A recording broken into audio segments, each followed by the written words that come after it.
Sophie like I have been this whole time.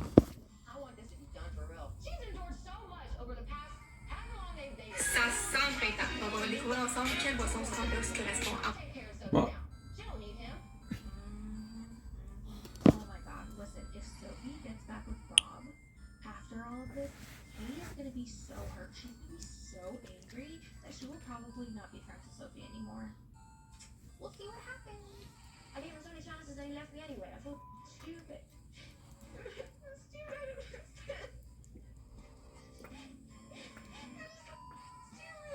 Alright, let's move on to Emily and Toby.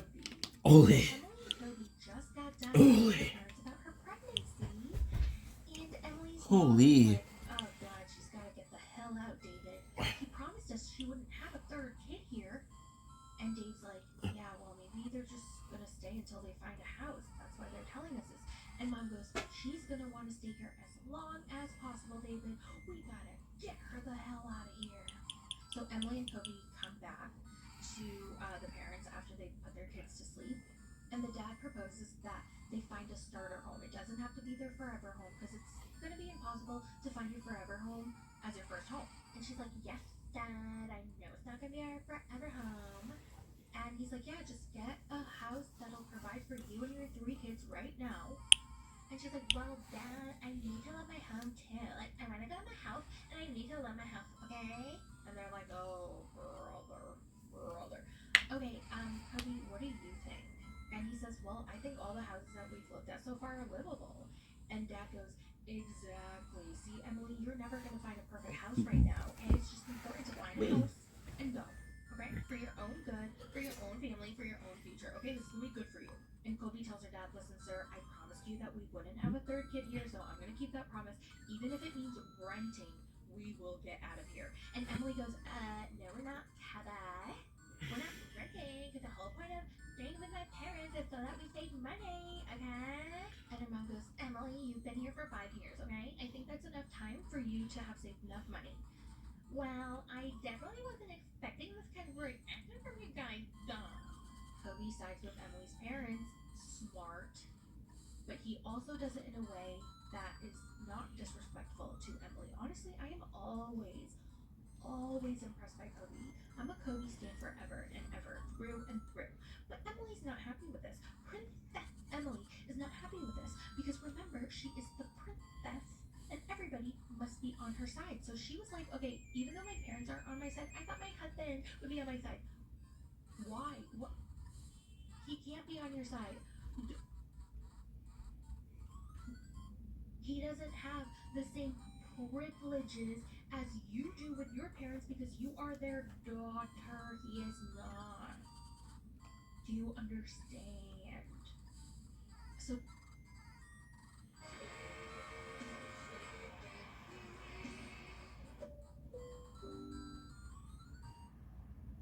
bonbon, jolie voiture gummies.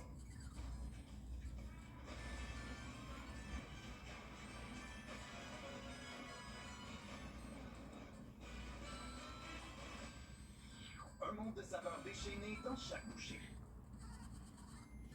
Kylie Minogue, Tension Tour.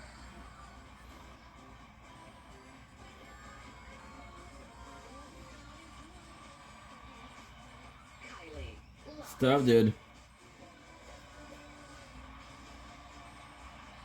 Tickets at Kylie.com. AEG presents Kylie Minogue, Tension Tour. Tension 2, out now.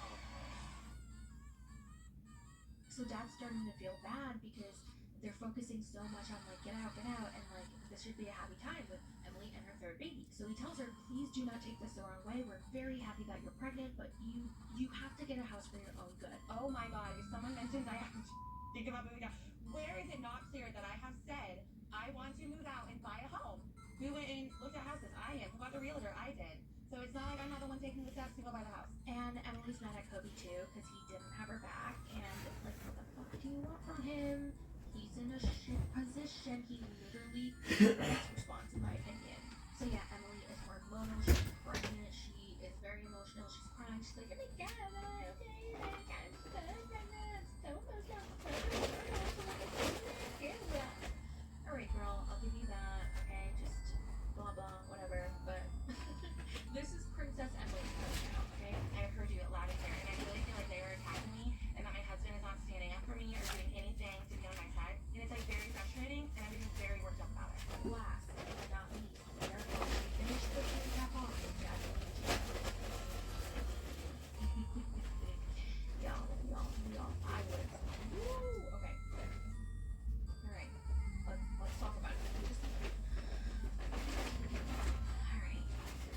Jasmine wants to know if Gino submitted the paperwork or not.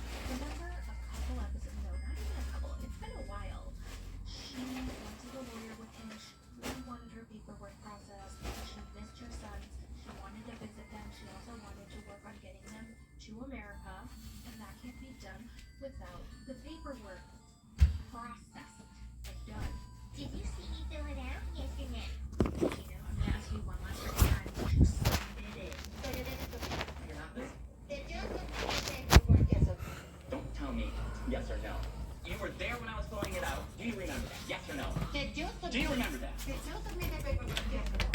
3 out of 4 documents done, and I still have to do the other part. I haven't got to the other part yet.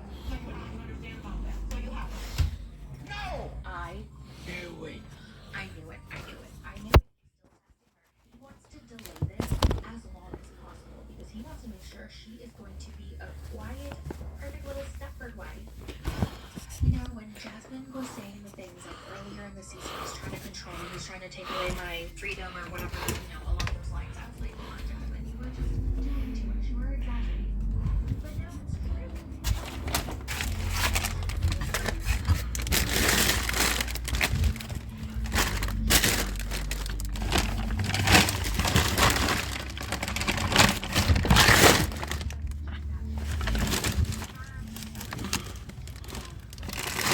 I don't fucking know what it is.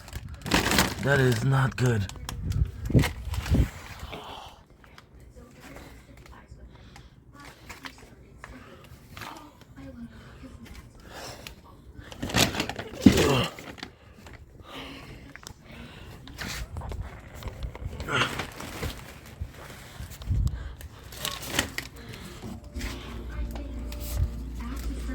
On camera and off camera, and he tries really hard to control that. He knows how to relationship. He knows because he's not dumb, and it worked for him for a really long time. And I don't know if anyone sees what I see. If you do, please let me know in the comments because I fuck with you then. I don't know why Jasmine's under the impression that I submitted the paperwork. I am working on it. I just haven't submitted it yet because it's time consuming. Bitch, you don't have a job. You don't fucking work, bitch. And bitch, you quit your job so you could help her with all the paperwork and all the immigration stuff. Like, bitch, you quit your job. Bitch, you don't work. Bitch, you said you quit your job so that you could help her process all her paperwork and do everything. So, bitch, what are you doing? Oh, never mind. You watch sports and play fantasy football all day. Ooh, listen, I don't even want to hear. Oh, she has.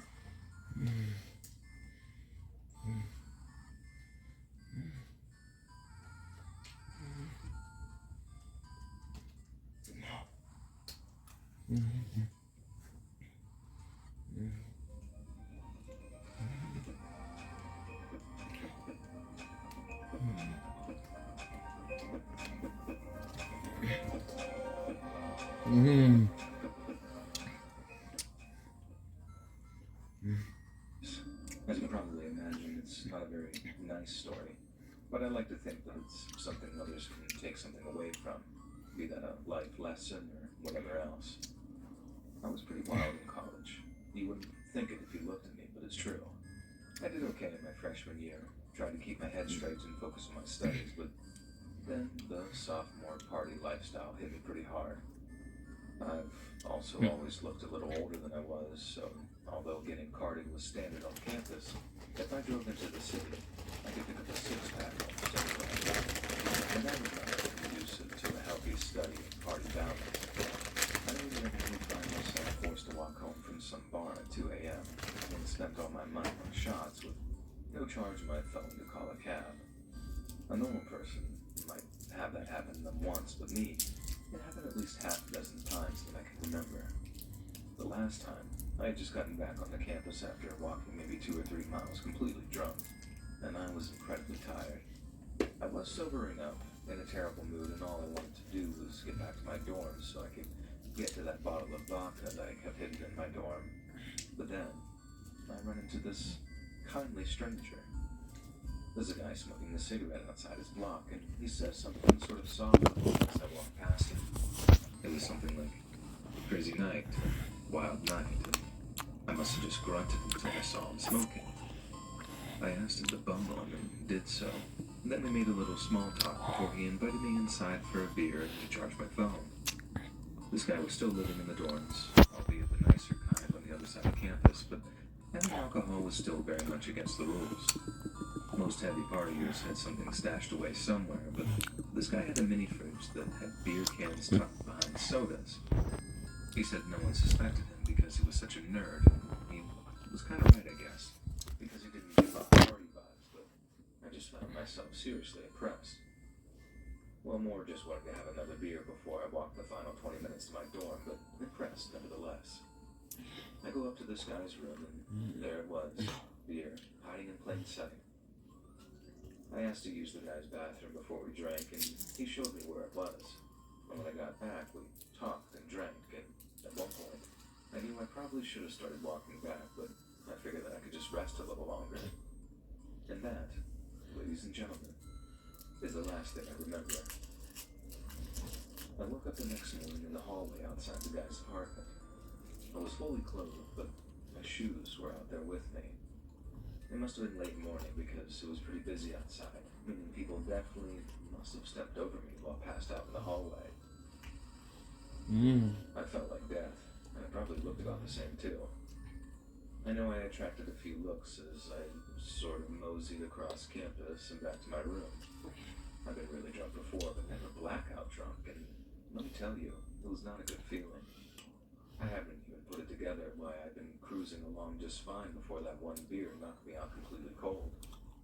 I honestly just figured that I was exhausted from hours of drinking and miles of walking, but as I said, I had made that walk 5 or 6 times previous, probably having drank even more on some occasions, and I'd never blacked out like that until that night.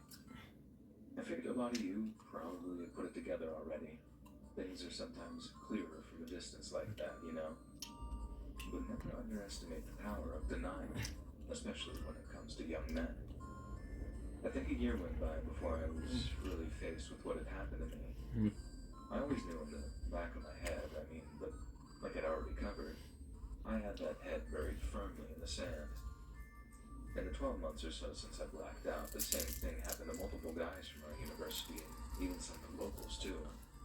They were walking someplace late at night, ran into a kind of stranger who offered them beer or maybe a phone charge or whatever they just happened to need at that moment.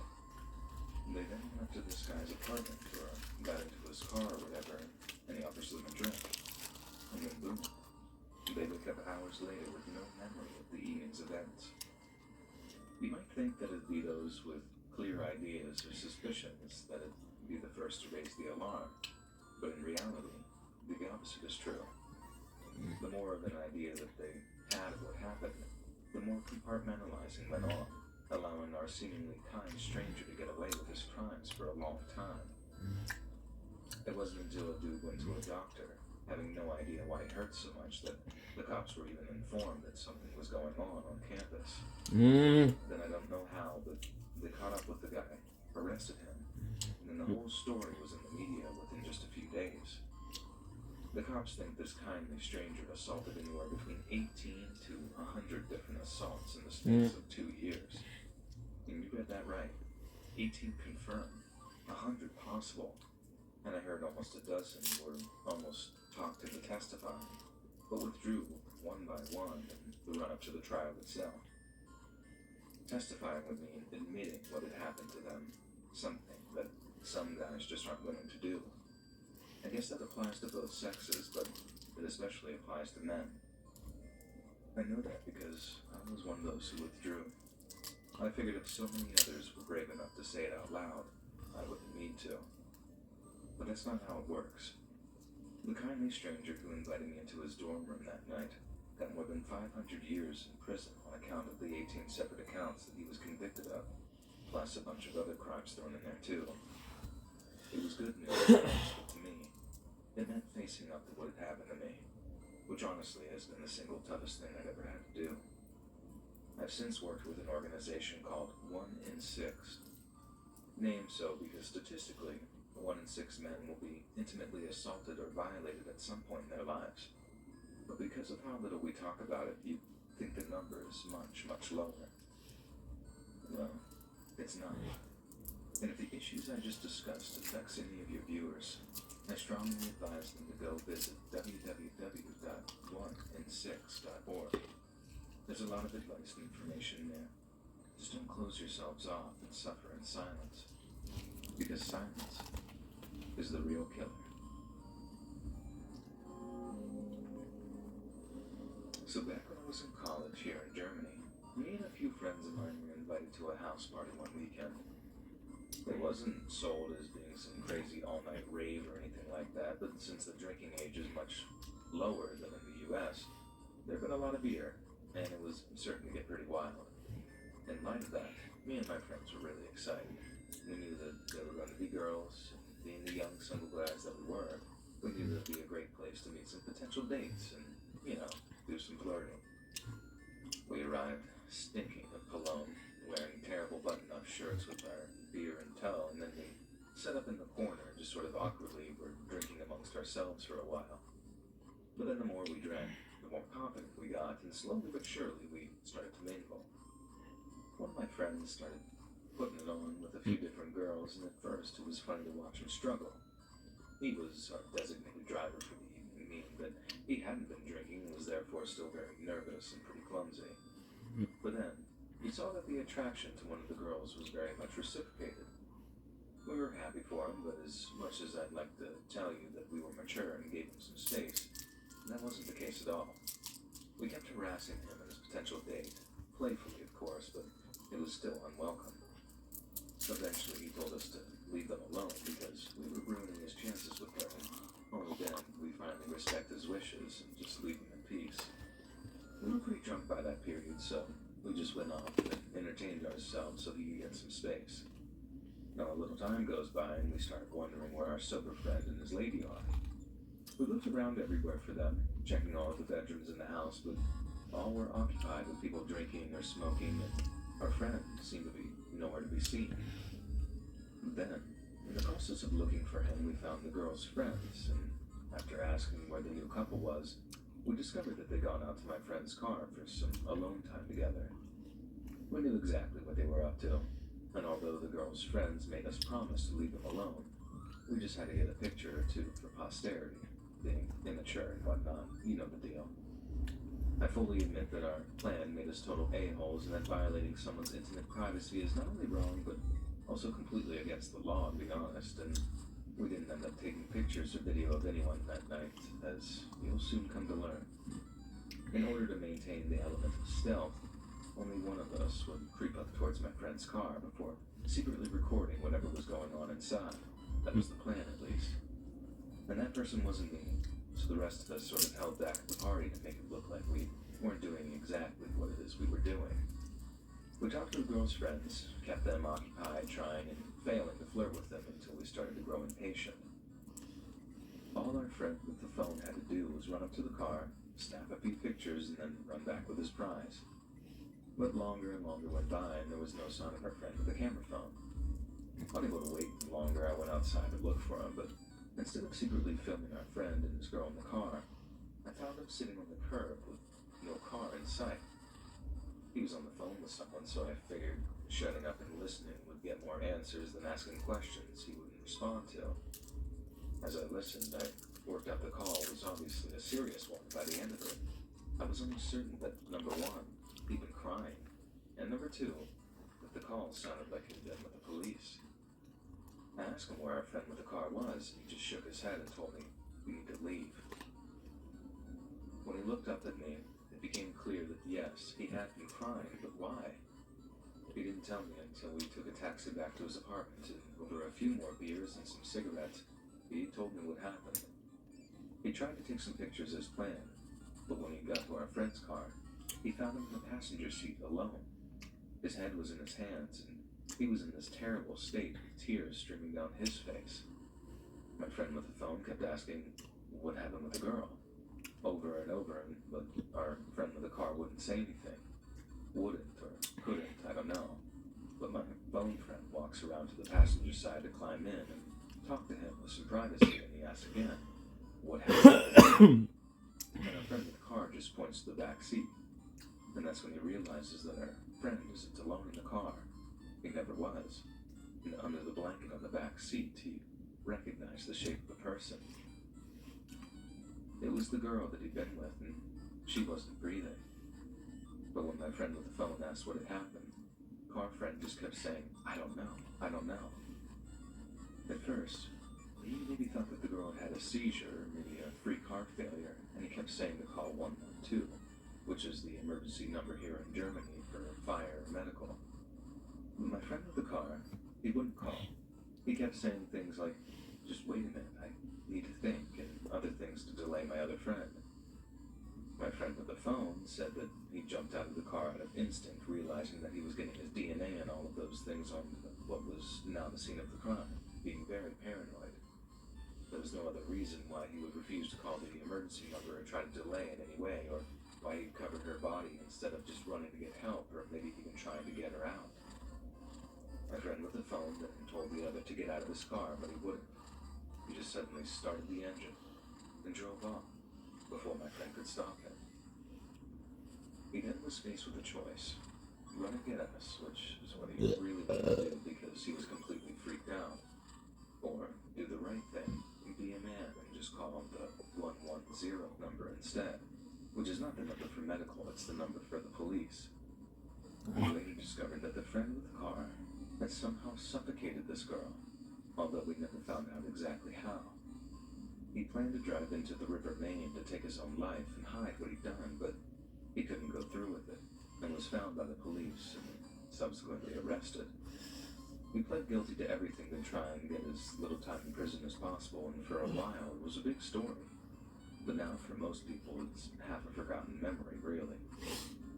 When I recall it, my mind always seemed to land on one specific thing my friend said when he was in his apartment afterwards. He said realizing that he sat in the car with a dead body, as well as the killer themselves, was the scariest feeling he'd ever felt. It's the kind of moment that would top anybody's list of their life's scariest moments. But he said that just seconds later he was faced with something that was somehow even more terrifying to him.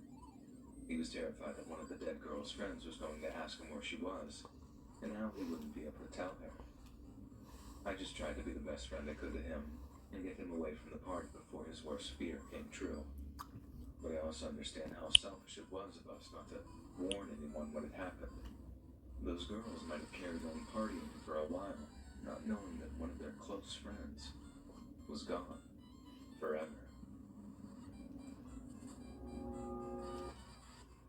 This is something that happened during my freshman year of college. It was a few years ago now, but I still remember it like it was yesterday. At the time, I went to a university with about 10,000 students. For my first year, I lived in an all-female dorm building on the 3rd floor.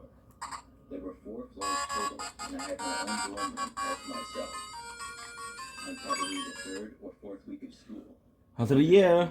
Just like any other. It was a weeknight, but I don't remember exactly what day. I woke up though at around 3 o'clock in the morning and really had to use the bathroom. The bathrooms were just a ways down the hallway, so I got out of bed and headed to the door. That's the guy. I got out into the hallway. It was empty and things were very quiet. I had to walk maybe between 50 and 100 feet to get to the bathroom. Once I was there, the bathrooms that we had was basically a room with 5 doors and a sink.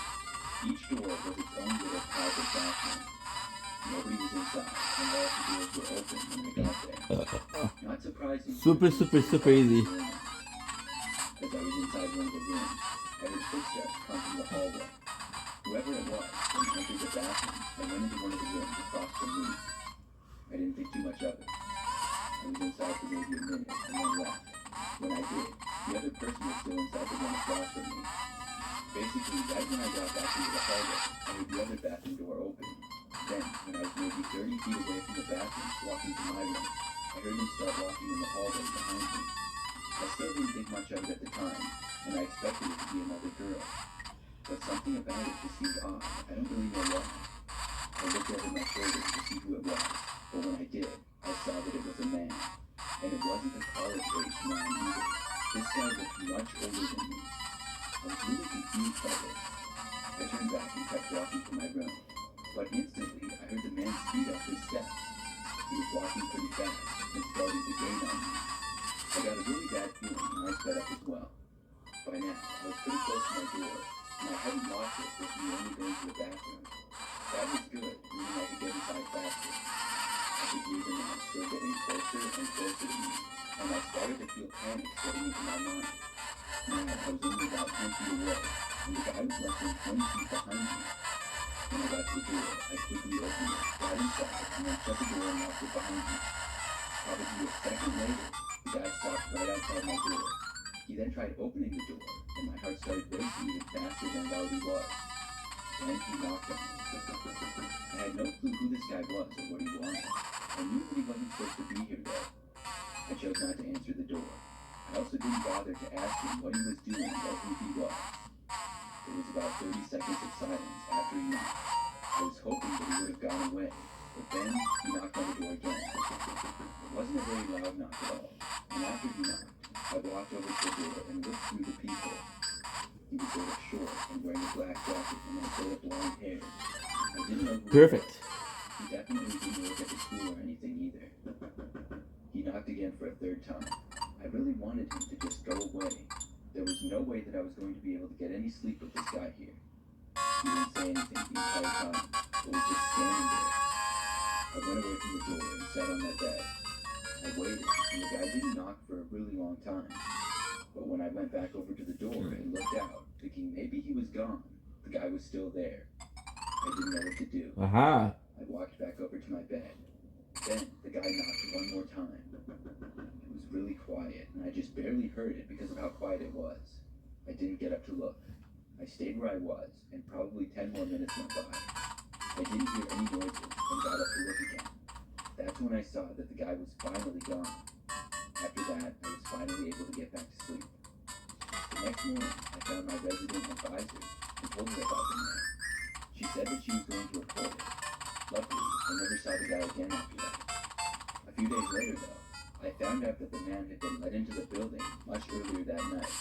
He had told the student that his daughter lived there, and he had to give her something. The student let him in, believing his story. It turned out that it was a complete lie, and he must have hid somewhere for hours. I get really creeped out thinking about it. Campus security was informed of the situation, but I never heard anything more of him. In fall of 2019, I was a freshman in college. I went to a smaller school, and I lived in the dorms. I had a roommate named Danny. He was a real jerk. But that's not the horror story. Sure, it was annoying to be in that small dorm room with Danny. Aha. He talked a lot and pestered me on purpose a lot of times. Because of this, I tried to spend as much time away from my dorm room as possible. I would do all my studying in different places around campus. Spots to sit and get work done were everywhere, in just about every building. Even if I wasn't doing homework, I could sit and watch YouTube videos or whatever. I preferred it to being in my dorm room if Danny was there. But I got into a routine of this after probably the first month. So one night, I remember that I was doing homework in this one building. It was a building that a lot of our classrooms were in and had several different subjects.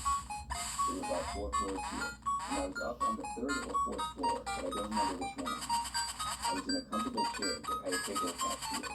It was good for studying and stuff. There were a few of these types of chairs that looked out a window that had a nice view of campus. I took a break at about 6 p.m. and went to the dining hall to eat. I met up with a friend there, and then afterwards went back to the same building. Do do do do do do do do do do do do. By now, everybody was in the outdoors. Things were very quiet, and nobody else was really around. I kept working, and was going to probably like 1 p.m. As I worked, I had my headphones in, and played some music in the background. Do do do do do do. And sometimes I didn't. Do do do do. So right after I was done, 52, 30, shit, that's not good.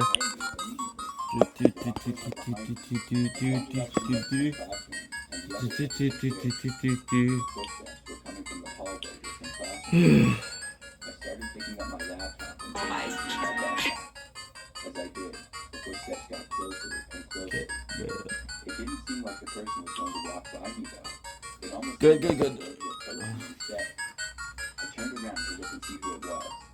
All I saw, though, was somebody ducking around a corner behind a beam. I didn't get a look at the person, but just saw part of them for like a second. This was kind of weird. I finished putting my things in my backpack and then stood up, looking to where I saw the person that Kind of came. I chaos. still saw nothing.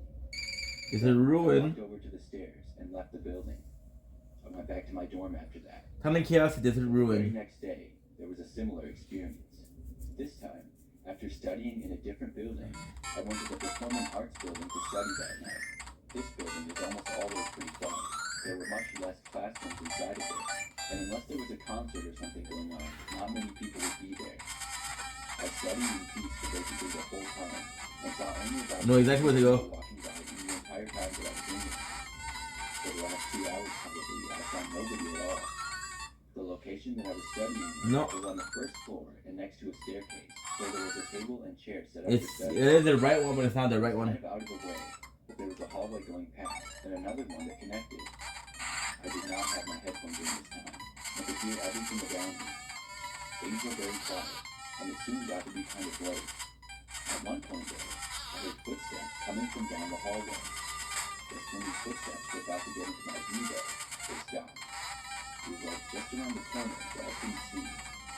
There was no room that I was aware of right there either. It was like the person had just stopped in their tracks. If they went back the other way or moved at all, I would have heard them. What were they doing? Were they just sitting in there? I had no idea. Okay. I decided to pack up my stuff and head back to my dorm. When I did, Royal Entry, great game. luckily for me, I did not have Believe to this is the right walk one? the hallway, and I would be going the other way. Unless I believe, I am sure. I left. As soon as I started heading down the hallway, I heard the footsteps again. This time, they followed me. They were still out of my sight. Then everything started to get closer and within my view. I turned around to see who it was that was there. I did it very quickly to not be weird, so I didn't get a good look at the person. But I did see them. There was a tall and thin-looking guy. Shoot, shoot. Behind me. It seemed as though he was walking pretty fast. It's been way too weird, and as I walked, I passed by an exit door. It wasn't one of the main entrances or exits to the building, but at the last moment, I turned and I left. Once I was out of there, I headed back to the main area of campus. The guy didn't leave the building, whoever it was. I wondered if this was God damn the it. person who had been there the previous night. I went back to my dorm room, and after that, decided to take a break from studying on campus at night. As much as I didn't like to study in my dorm room with Danny, it wasn't the worst thing in the world. But the story doesn't quite end there. A few days Fuck. later, I had classes like normal and was gone for most of the day. I returned to our dorm in the late afternoon, and Danny was there. When I got into the room, he told me that someone had come by with an axe. Apparently, Danny knocked on the door, and when I'm itching. a guy asked if I was there. I asked Danny what the guy looked like, and he said tall and thin, and basically described the same guy that I had seen the other night. Okay, looks good. He didn't say that. He just walked away. After that, I never saw him again. The event in question happened during my sophomore year in college, back in 2012. I also can't remember the exact month, but I believe it was sometime during the winter. At the time, I lived with two roommates, Katie and Danielle. I knew we were the best buds of all time. We had just moved into our first Ouch. house, and we were reveling in being out of the dorms. With this turn of events came some experimentation. My sack itch. My ball sack is itching. Who eventually got into harder drugs, like cocaine and Molly, etc. Katie and I decided after a while that all of this partying was jeopardizing our health and our schoolwork, so we backed off on the drugs. Danielle, however, decided to continue experimenting and became more aggressive. I should note that I hold no judgment of drug use whatsoever, but I include because I believe it may be a crucial component of the events that followed. The saga started on a weekend. We all decided to go to a party one night, and got separated from each other. I had made arrangements to leave the party early, so Danielle agreed to walk with Caddy back to the house. We were always adamant about the buddy system at night. However, on that night, it failed. Danielle left the party with someone, leaving Katie to walk home by herself. She was unfortunately followed by a strange man. To this day, I deeply regret leaving that night. but I've come to terms with my past decision. I came home the next morning. Katie filled me in on the previous night. She was very upset, which was out of character for her. She told me that she had texted Danielle at some point during the night, telling her that she was very bummed out about having to walk home alone. Katie was frustrated, and her text was blunt. But Caddy and I just figured that Danielle would either brush it off or apologize, and things would move on. That did not happen. Danielle flipped her shit and became completely enraged. She responded very defensively and told Katie, in very colorful terms, to basically fuck off and get over it. We thought it was pretty odd and hostile, but trying to just carry on with our lives and not overthink it. It was a Monday, so Katie left the house to go to work on campus, and I went to my afternoon lecture. Sometime while I was in class, Danielle came into Katie's workplace in the Student Rec Center and began screaming at her in front of 60-plus patrons, calling her all kinds of obscenities. She was escorted out of the building by security and somehow made her way back to our house. I should also note that Danielle's mother was visiting this week and was with her the entire time. I believe she was terrified of her daughter, which is why she never intervened. By the time she arrived at home, I had returned from class and was making food in the kitchen. At this juncture, Danielle's rage was centered on Katie, not me.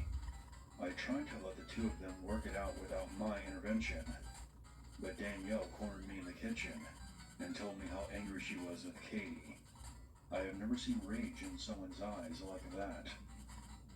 I refused to engage with her and retreated to my room in the back of the house. I sat on my bed and took some deep breaths. That's when I heard Katie coming up the side yard. She was crying on the phone with her mom, telling her what had just taken place at work. I immediately felt this horrible pit in my stomach, as I knew they were about to confront each other again. The door opened, and Katie walked in. I was still in my room when I heard them start yelling at each other. Katie stood up for herself, telling Danielle that she was way out of line, and Danny retorted with more obscenities. The yelling turned into full-on screaming, and I had finally had enough. So I went into the living room where they were arguing. Danielle's mom was there as well. I told Danny to knock it off and leave, to which she told me to go myself. This gave Katie time to try to bolt into her room, but Danny followed her and slammed Katie's hand in the door as she was trying to barricade herself. Things had gotten way out of hand. I went outside on our front porch, and Katie followed me outside. A few seconds later, we heard Danny's mom screaming for her to put something down. We looked at each other in terror. I told Katie to run away and to call 911. At that moment, Danny flings open the front door, holding a giant kitchen knife raised above her head, and screaming at the top of her lungs at Katie, saying that she was going to kill her. By this time, all of our neighbors were standing outside, trying to figure out what the hell was going on. I'm not a very confrontational person, but like hell was I going to let someone kill my best friend? So in a split-second decision, I lunged at Danny and somehow managed to get the knife away from her and threw it on the front lawn. I ran to grab it, at which time Danielle had gone back inside to grab another knife. This time, she turned it on herself and asked me if I wanted to watch her end it all. Something had gone terribly wrong with Danielle. Her mother was hysterical by this point, and I kept pleading for her to stop. I then blacked out. When I came to, I was running down the street with Katie. We soon took refuge at our neighbor's house. All the while we could still hear Danielle's blood-curdling screams down the street.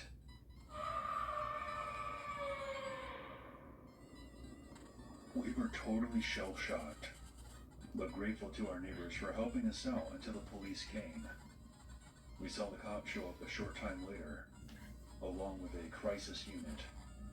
They detained Danny and drove her to the hospital, where she was put on a psychiatric evaluation.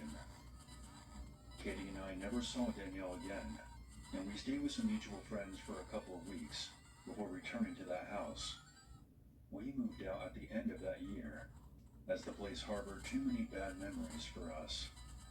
I later learned that Danielle had experienced a psychotic break triggered by a variety of factors, including stress, drug use, and an underlying mental health condition. This was a huge eye-opener for me to further educate myself about mental health in young adults, as well as appreciate the incredible things your body can do while you're in fight or flight mode.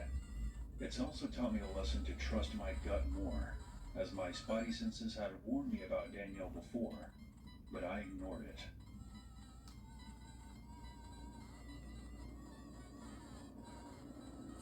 This is somewhat of a convoluted story, so please bear with me as I try to convey everything that I can recall about what led me to the conclusion that my former housemate could have potentially been a serial killer, or one in the making. It was the summer of 2015 when I moved in, and at first appearances my housemate Mike was somewhat normal, if not a bit socially awkward and dysfunctional. When I was signing the papers, he was adamant that I should never go into the basement, which I thought was odd. But I really needed a place to stay, and everyone has their little quirks, so I just chalked it up to that at the time. As I got to know Mike more, I learned about the depths of his dysfunction. Firstly, he used meth. Now, I don't automatically judge people based on vices, but I was surprised at the extent of his use. He is probably the first person I knew who used meth and balanced a full-time job and enjoyed a decent amount of success. The reason this is important to the story is that when he would be around the house, drinking and using, he would start to run off at the mouth. If I smelled a lye coming from the basement, to not think anything of it. It was probably the third time he said this that I asked him why he kept saying that. He responds with, "I use chemicals to clean up after the bodies," with a creepy grin on his face. I tried to chalk it up to a bad sense of humor, but it didn't sit right with me. He was also very particular that I let him know about my coming and going, and my work schedule. I remember him being shocked and uncomfortable one day that I ended up taking off of work, because he didn't realize that I was home. I remember that day because there was a lot of clanging, and what sounded like muffled shouting coming from the basement. His car was in the driveway, but he was not in the main house or his bedroom. On other days, he would play very loud music that bumped through the entire house. Sometimes he would even play NPR talk radio at very high volumes. In retrospect, I think he may have been trying to mask sounds. He would make remarks about sex workers, saying, "You can do whatever you want. You can choke them or beat them to death, and nobody cares." I took exception to this, telling him that I thought that was messed up. When he would get to tweaking, he would always come back around to alluding to the same kind of violence, talking about he was a normal guy who owned a house and had a good career, so the police would never suspect him. At this point, I think he has gone too far to simply be joking. I was in a weird position. Money was tight at the time, and I didn't have very many options. I tried to convince myself that even if he was messed up, he probably was just engaging in some outward fantasism. I knew that he would acquire the services of sex workers on occasion. But Good. I don't judge that kind of activity at face value. But I was becoming concerned. One day when I was doing laundry, I caught a whiff of decomposition. Beautiful. The house we were in was in southeast Portland and was relatively new. Having grown up in upstate New York, Such a good I song. know that animals can sometimes be trapped in the walls and die. But this was in the garage. There were no animals scurrying about. This was both strange and telling to me. I considered carefully what to do, and decided that I would confront him about the smell. I Sorry. decided to pose the question in a somewhat suggestive way by expanding on Do, his do. jokes. Do, I do, told do, him that he do, needs to do a better do. job of cleaning up the bodies, Do, do, do, because I do, could do, smell the do. decomposition from the garage. I will never forget his reaction. His eyes widened, and he shot me a sharp glare, somewhere between fear and anger. He stumbled over his words and eventually responded with, "What? Really?" "Yeah, really." There was a few seconds of Usually, archetypes in Yu-Gi-Oh! Are structured in a way where, before he said, with that said, there are some weird exceptions to this "Let me rule. know." Function with bestials, whereas bestials have nothing to do with the Despre monsters. The Mermail archetype has a somewhat similar relationship with the Abyss spells and shops. Megalo, for example, can only search Abyss. While I was doing laundry, he called for me and was trying to convince me to come up to the crawl space. Do, do, do, do, do, do, do. Don't blink.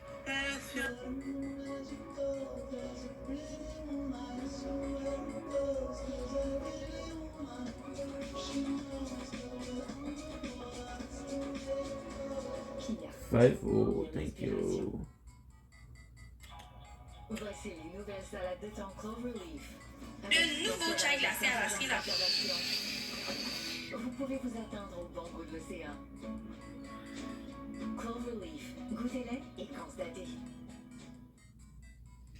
Building the schedule, managing employee availability, and time off. There's so much that can keep you stuck in the back instead of doing what you love. At When I Work, we've got your back, office. So you can get Don't back to blink. running your business and get shit done. Ici, merci Ludovic. Pardon, est-ce que je peux vous déranger? Je me présente comme candidate indépendante. Merci. Malgré ce qu'on en dit, le pouvoir n'est pas accessible à tous. On se dit fièrement que nous vivons en démocratie. En réalité, c'est la population qui décide pour elle. Lorsque j'ai compris qu'il y avait pas la possibilité d'exprimer un refus, j'ai été un peu scandalisé. Si la course est perdue d'avance pour la majorité des coureurs, c'est que nous sommes les perdants du jeu électoral. Sounds delightful. Were screaming at me that if I went up there, I would not come back down. I gave him some excuse about having to go somewhere, packed up my laundry, threw it in my room, and quickly left. He spent a lot of time in the padlocked basement without a doorknob. The only way inside was through the backyard. I wish I would have gone down there in retrospect to either confirm or dismiss my suspicions once and for all. In the last couple of months of living there, I was subjected to more graphic comments about women and sex workers, explicit talk of sexual violence, and he was also using more and more. He once showed me a video he made, which featured heavy bondage themes interspersed with sounds of distorted screaming, and this strange, leering figure in a plague doctor costume. It was one of those situations where any one of those things by themselves may be innocuous, but as they accumulated together, they became a disturbing piece of art. It was October of 2016 that I finally left there, taking off to a Native American reservation for a pipeline protest. There were mixed feelings of a call to action and wanting to get out of that house any way I could. I gave him notice that I was leaving. My last night there, he was drinking and tweaking again, and eventually started in on the same conversation, loosely describing murder and sexual violence in the tone of some sort of edgy joke. You know they're gonna catch you eventually, I said, not holding back my suspicion anymore. He reiterated that he was the last person that the police would ever suspect, and asserted that they would never catch him.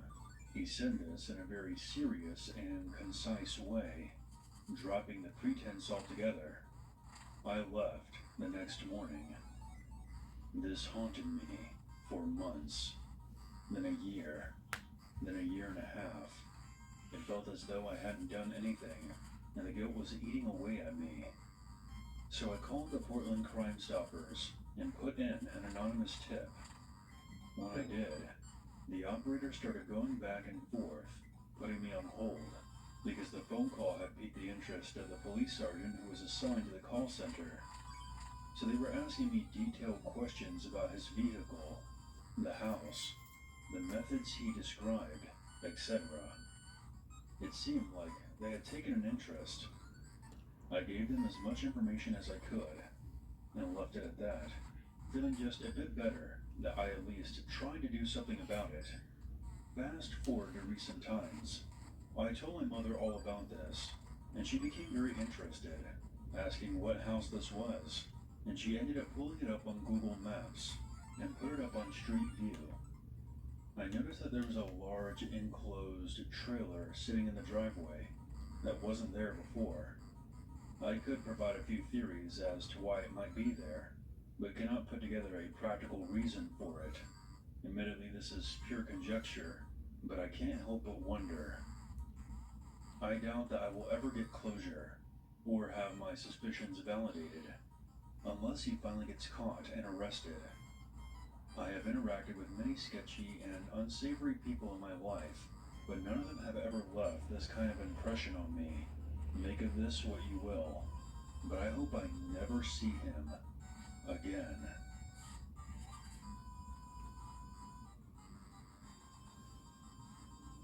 This happened over the course of a year, when I was between 15 and 16.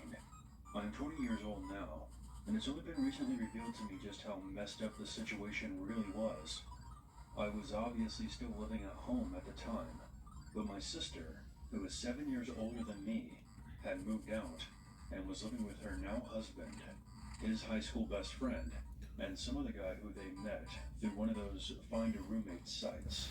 Find a roommate. The reclusive, nerdy type who preferred hiding in his room watching Star Trek and playing computer games rather than hanging out with the other roommates. And the only person he ever really seemed to want to be around was his similarly shy and nerdy girlfriend. For a bit of context to the story, when this happened he was 28 and she was 24. They were both a bit weird, but initially seemed entirely harmless. For the sake of the story, I'll refer to the normal roommate as Frank, the strange roommate as William, and his equally strange girlfriend as Amber. Now, my sister and I have never really had the best relationship with our parents, and at this point things were especially rocky. Our mother was dating a guy who was, to put it kindly, an abusive sack of shit who seemingly hated me and would find Nice. to go off on me. As a result, I spent a lot of time over at my sister's place. It was around this time that William and Amber started to get very strange. As I mentioned earlier, the two of them were always kind of odd. They only ever seemed to want to talk to each other, and would even go as far as to ignore anyone else who tried to speak to them. Amber was far worse than William in this regard. He would at least give you brief responses most of the time. Amber had a creepy habit of just blankly staring at you for a couple of seconds, then walking away if you asked her a question, or tried to engage in conversation at all. That wasn't the strangest thing though. When I would stay over, I would sleep on a futon in Frank's office, which was on the ground floor. It happened to be next to the downstairs bathroom, which for some reason, Amber preferred using to the one upstairs. She would take long showers in the middle of the night, which was whatever. I'm a pretty heavy sleeper, so I generally slept right through them. One night, however, I stayed up super late doing some revisions to my homework. I happened to be awake when she finished one of her late showers. I was too absorbed in my task to really pay attention to anything else, but I definitely noted hearing the shower shut off, because it was an indicator of how late it really was. Approximately 10 minutes later, I look up from my laptop, and there she was. I always kept the door open just a crack, because that room tended to get unbearably hot if I didn't. Amber was just standing there, outside the room, completely naked, watching me through the open crack in the door. I I said her name and asked if she was okay, which seemingly startled her, because she then walked away pretty quickly. I convinced myself that in my over-caffeinated, sleep-deprived state, I just imagined the whole thing, and I didn't mention it to anyone. Fast forward around a month later, I head over to my sister's place one night to find Frank a bit agitated about what he perceives to be a peeping Tom problem. He found fingerprints on the outside of his office window in such a way that it implied someone had been pressing up against the glass and looking in.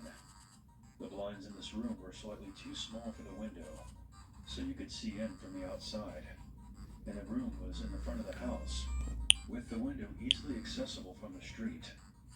He was concerned that some random passing pervert had been spying on him while he was having a private moment in his office, or some potential burglar had been sizing up the joint. The police were called, but since he didn't have any external CCTV at this point, no evidence could be provided, and ultimately, nothing could be done. Soon after, Frank installed both internal and external cameras on the house. This was installed while William and his girlfriend were away on holiday, and I guess everyone had forgotten to tell them about it. A couple of months later, I went to my sister's to find that William's room was empty, and was informed that he had moved out. Of course, I asked why, and I was told that he and Amber were a pair of fucking creeps, and the others had collectively decided to kick them out. Apparently, Amber watching me through the office door was not a one-time incident. The security footage revealed that she did this frequently, sometimes for as long as 20 to 30 minutes. I was just usually asleep when she was doing it. Not only that, but the fingerprints on the window had apparently been from William standing outside watching me after I had showered and was hanging out in just a towel, which was a less regular occurrence, but apparently was caught on camera enough times for it to be concerning.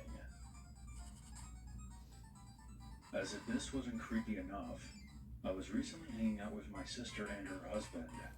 He made a comment about how he wished they would have told me the entire story at the time, so that I could have pressed charges.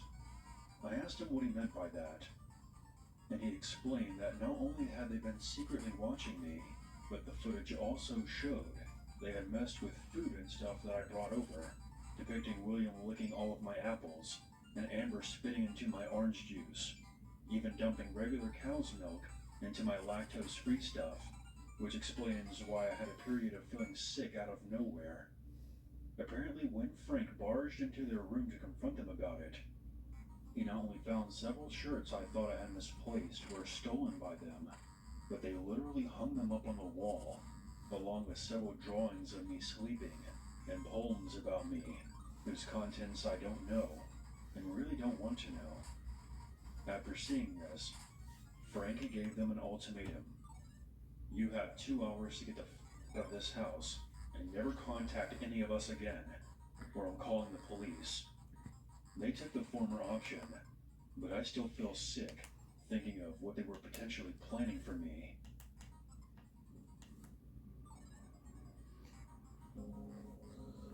I used to work in a center in the United States, and the scariest thing that ever happened to me there was also the single most terrifying thing that's ever happened to me in my life. It happened on a particularly quiet night, and I was still kind of hungover from going out drinking the night before, so I wasn't even paying attention when the guy walked into the store. I heard the door sliding open. I heard his footsteps as he walked up to the counter, and then right when I was about to lift my head up to ask him what he wanted, he just slammed no problem with the in front of me. I remember the first thing being the red splatter on my t-shirt. It was plain white, and the moment his hand impacted on the counter, all these little red specks appeared on my shirt. I already recoiled from the shock of having his hand slammed down in front of me, but when I saw what he just slammed down next to the register, I recoiled even further. It was a tongue. An actual tongue. Even though it was soaked in blood, I could recognize the deep ridge running down the middle of it. It sounds like such a cliche when I think about it now, but I now know what people mean when they say that they were frozen in senses, and I think it just short-circuited my fight-or-flight mechanism to the point where I just didn't know what to do. Then the look in the guy's eyes as he stared at me. So calm, but intense, with eyes so wide and unblinking that it was like he didn't have eyelids at all. Okay. It was only when he spoke that I actually found the will to move, and all he said to me was, Don't blink. I bolted into the back office, locked the door behind me, and immediately called the cops. All the while I watched the guy on the cameras just standing there at the register. He didn't move at all. He just seemed to staring at the mess he'd left on the counter. And given the gruesome nature of my emergency, there was a police patrol car and 2 cops pulling up outside in just a matter of minutes. The guy didn't put up any kind of fight when they moved to arrest him. 23 Held his gigs. wrists, allowed them to I put the freed up. handcuffs on him, then let the cops take him away. Once he was safely out of the store, I walked out of the office, trying not to look at what was on the counter, then told the cops everything I knew. It obviously wasn't all that much, but as I was talking to them, I noticed a few more police surrounding the car. I forgot to check out the video. Still had the door open. I called the store manager from the McDonald's across the street, telling him the cops had to close the store because it was an active crime scene. Wario They Land asked me 3. what was going on, even though it was their day off, and after telling them what had happened, Dream I told them chest. to decompress. From what I heard later, the guy had gotten into an argument with his wife while out driving somewhere. Then at some point, he'd snapped, pulled up into a parking lot, stabbed her to death, then cut her tongue out. Then, for some reason, he picked our 7-Eleven to walk into to slam the tongue he'd cut out of her mouth down onto the counter. Did they ruin another one?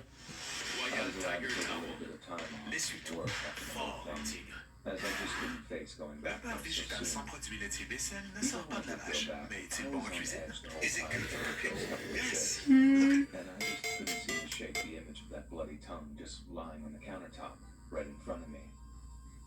The thing I just can't seem to shake is that it wasn't enough for the guy to actually stab and kill his own wife. He had to reach into her mouth afterwards and cut her tongue out. How completely insane with fury does a person have to be to do that? Like what could possibly possess someone to do something so horrifying to get on the spot? The guy didn't look like a monster either. He didn't look evil or deranged. All that made his mental state away was that crazy look in his eyes, the one that had me frozen in fear. It's just possible that seemingly normal people are capable of things like that.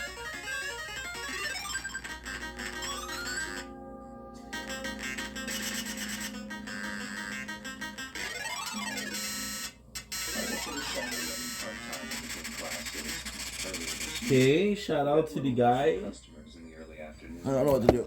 Okay, I don't know what to do. I served 2 guys for coffee and smoked, and at the back of the line, there's this kid, no older than maybe 11 or 12, just waiting there patiently with a backpack in his We'll hand. do 2 more trophies and I that's actually it. thought he would look kind of cute, like a little gentleman out doing some grocery shopping for his mom or something. He gets to the front of the line, and I ask him, "What can I help you with, sir?" In a kind of jokey, playful way. Without a hint of emotion on his face, he just reaches into his backpack, pulls out a gun, and says, "Give me all the money." When he pointed it at me, I wasn't sure if it was real or not, because where the hell would a 12-year-old kid get their hands on a loaded gun like that? She tired a little bit. 7-Eleven I work at is in some high crime area or whatever. It's actually located in a pretty nice place, and although I've heard 1 or 2 stories from coworkers about the trouble at the store, nothing had ever happened. There was one smiling kid. Smiling.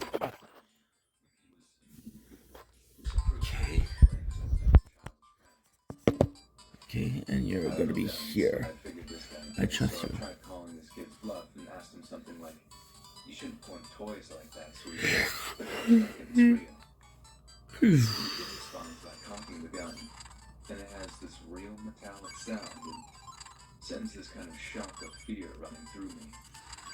I didn't know of any toy guns that made such a realistic sound, and as if to illustrate that he wasn't joking around, the kid pointed the gun in the air and actually fired a shot that went right over my head. After my ears got done ringing, and I came to, I heard, "Give me all the money," in the same monotone, emotionless way. And I didn't hesitate in doing what he asked.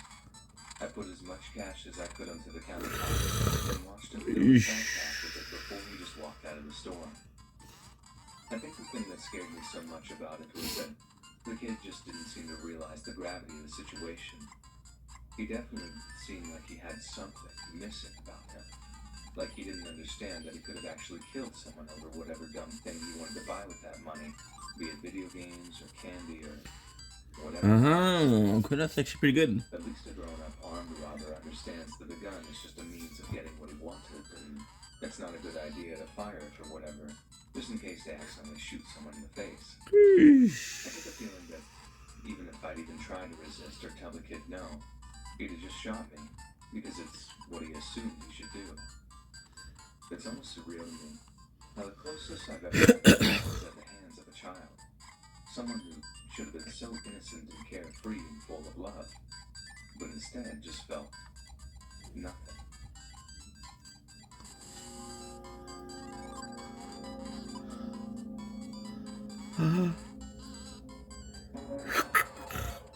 Going back almost 10 years ago now, but one morning I dropped my son off at school and then drove over to a nearby 7-Eleven with my infant daughter. Infant daughter. Morning, so there were only one or two other customers. The thing you learn. And one of them was this older-looking guy with a walker who was slowly Lucky. making his way around the store. I didn't pay him too much attention other than feeling kind of sorry for him. Then I picked up the few items I needed and headed out to my car. Right as I'm putting my daughter in the car seat, I hear a voice behind me. I turned and it's the old man with the walker. We will be at the exact same place we were before. And when I saw him in the 7-Eleven, he was walking upright, not leaning on the walker, and his voice sounded much younger than you would have expected from just looking at him. I remember all he said was, "Cute kid." Then as I turned around, I only got the slightest look at the guy and his brand new posture before it slammed the walker into the back of my legs. The force made my knees buckle, and I almost fell right on top of my young daughter. I'm not exactly the tallest woman in the world, so the height reduction from my knees buckling had me falling forward in my open car door, and I had really tried not to crush her as I fell. I honestly thought that he was trying to get me, which was bad enough. But when he grabbed me by the hair and started to drag me up and off of my daughter, I realized he was trying to get to her instead. I honestly didn't think that I could get any more terrified, but the realization that he was actually trying to take my infant daughter away from me was just too much to bear. I remember letting out the loudest, most ear-splitting scream I've ever let out in my life, begging him not to take my baby. He was so much stronger and faster than he looked. Fuck, I'm fucked if I cannot do this. Fiendish scheme that had everyone let their guards down around him. It honestly seems like divine intervention now that I look back at it. But someone was just pulling into the small parking lot just as he almost had a hand on my daughter. And seeing the struggle had them instinctively honking their horn over and over in a bid to break it up. I think they figured it was just an incident of spousal abuse or something because they were just honking and didn't get out of their car until I screamed over and over again, "He's trying to take my baby." The moment they heard that, they came bursting out of the driver's side door. But then the guy sprinted past the passenger side and out towards the main highway. The second he did, another car comes speeding up and stops by him, which I first thought might have been another person coming to tackle him or something. But instead, the guy climbs into the second car and speeds off with a screech of his tires. What horrified me in the aftermath was that it was quite clearly a well-planned and almost perfectly executed attempt to kidnap my daughter. Super simple. I wasn't surprised in the least bit if it had worked on a previous occasion. After the kind stranger calmed me down, they helped me call the cops as I tried my best to calm my daughter down in turn. She was still too young. She picked up on my distress enough to be wailing. A spell and a staff. Her off to sleep. The cops who arrived at the 7-Eleven a short while after said that they'd never heard of such a thing happening there before, but they were able to check the street cameras outside the 7-Eleven to try and get a clear image of the getaway car's number plate. I stuck around long enough to find out the car's plates came back as stolen. And the cop I spoke to said that there was a good chance that they just ditched the vehicle somewhere after wiping it down for prints. If they had already planned to take the operation out, there was a good chance they planned for that too. The only saving grace was that the officer assured me that my report was a step towards catching them. A small step, but a step nonetheless. The horrifying experience I went through that morning wasn't for nothing, as not only did the cops now have a description of the guy who tried to do the kidnapping, but their failure to kidnap my daughter meant that they'd probably hesitate before trying the same plan again. I took a lot of comfort in that idea, and if it wasn't for the cop taking the time to reassure me of that, I don't think I'd have dealt with the trauma that is half as well as I did in the months that followed. But I did a lot of praying too. Desperate prayers that whoever had planned such a horrifying kidnapping would never, ever be successful. Tired. And that no one else would have to endure the pure horror that I had. I love you.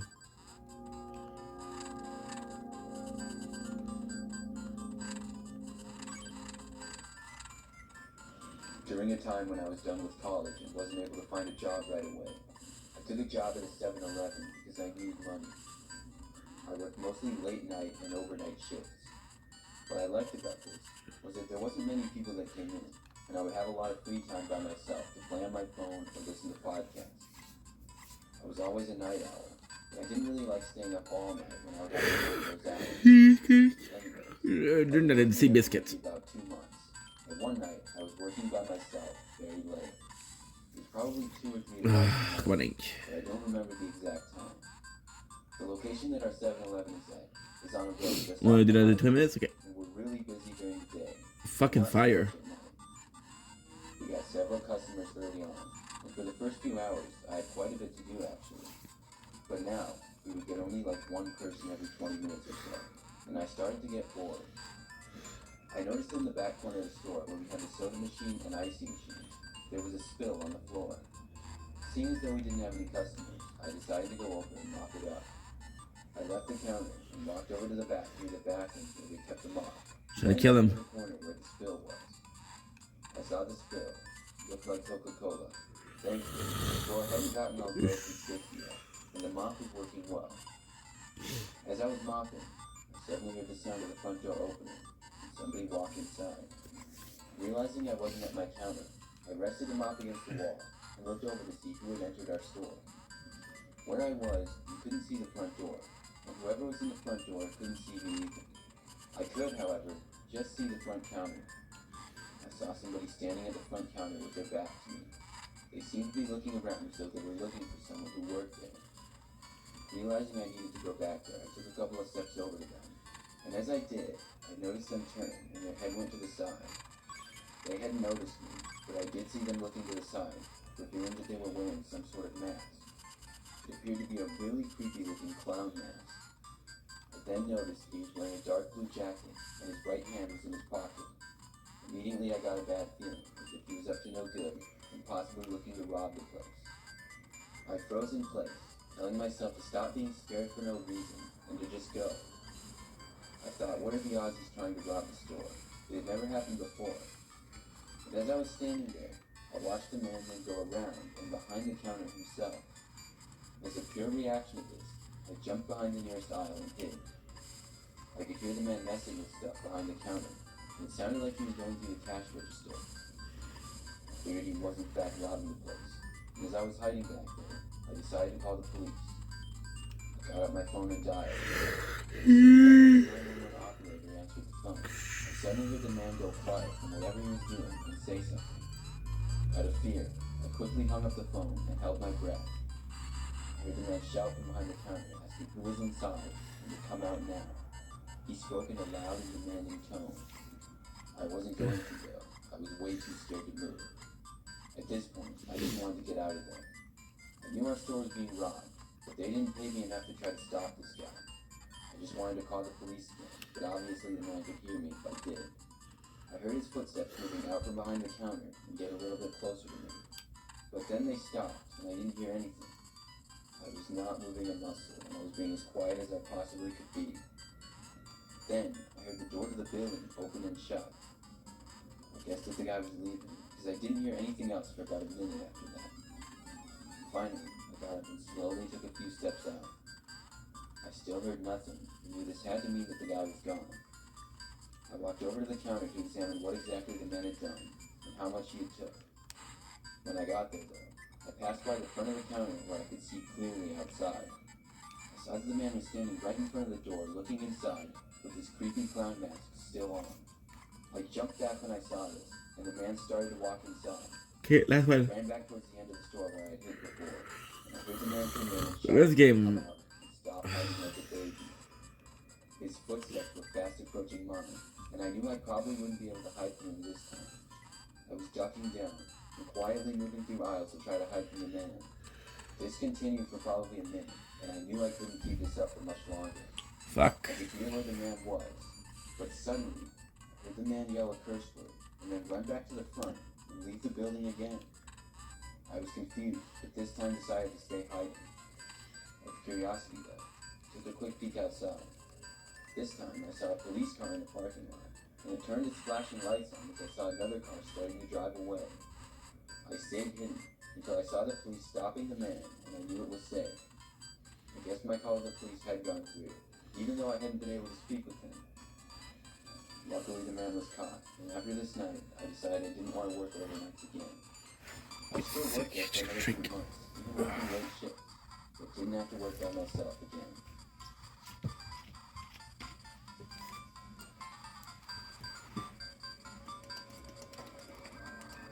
So this happened yesterday, and I'm still pretty shaken up.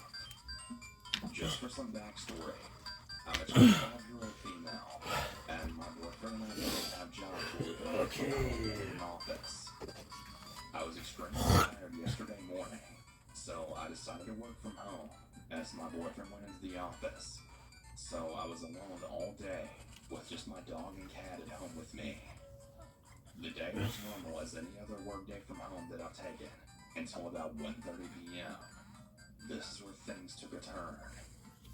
I had just hopped into a work meeting when my doorbell rang. We have one of those ring doorbells with a camera, and it notifies my boyfriend's phone that someone's at the door.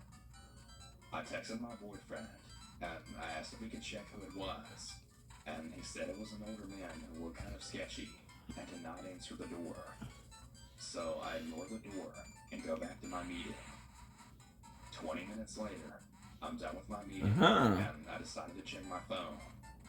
I always keep my phone on Do Not Disturb while I'm working.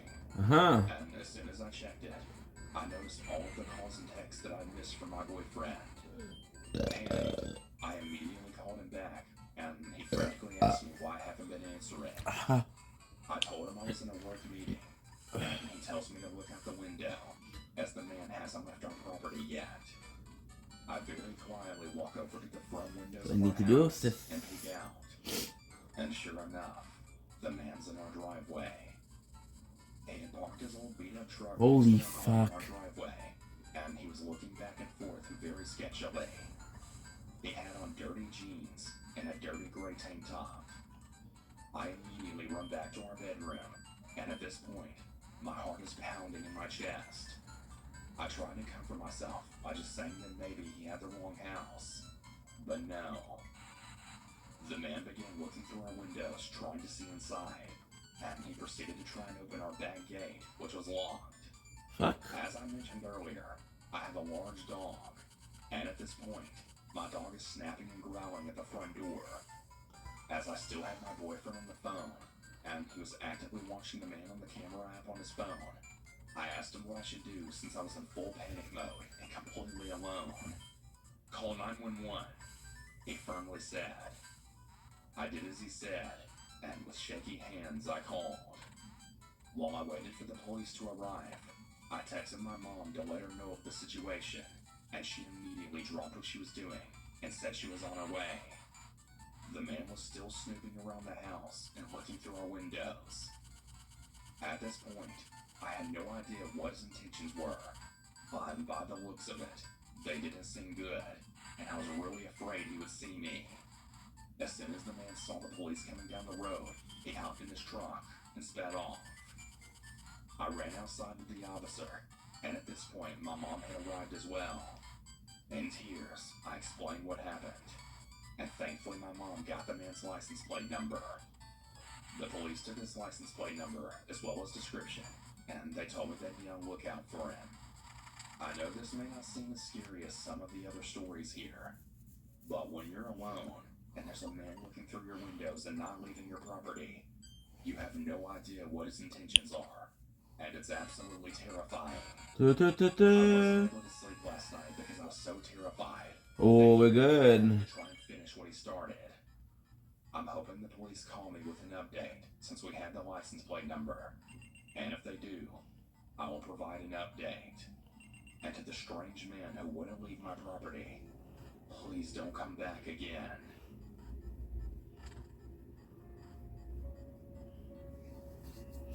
For context, I'm a girl, and the story took place when I was 18 years old. At the time, I was living with my father, but he was working long shifts away from home, so I spent a lot of time alone. One day I was home alone and trying to study in my bedroom. Ouch. It was around 7 p.m. and dark outside. I was used to studying alone like this. Play a little bit more. My bedroom I'm not for a little bit was more. in the house facing the garden, which has a gate at the back leading to a large field. It wasn't unusual to get distracted by the occasional noise at night, because the fields are really popular with dog walkers. This time, though, it was different. I was trying to focus on my homework when a Fuck you. light came What up? shining through the window. I peeked out, expecting to see a person in the dark, but I couldn't locate the source of the light. I went back to what I was doing, assuming it was someone walking who'd accidentally shone the light at my window. The next Probably night too it heavy. happens again. A bright light through my window, specifically with no dog walker in sight. This time I was frustrated, and I questioned if it could be the same person being creepy or trying to see into my room as I kept the curtains open. I spent longer looking out the window this time, trying to figure fucking out the don't source care. of the light. I soon realized it was coming from somewhere close.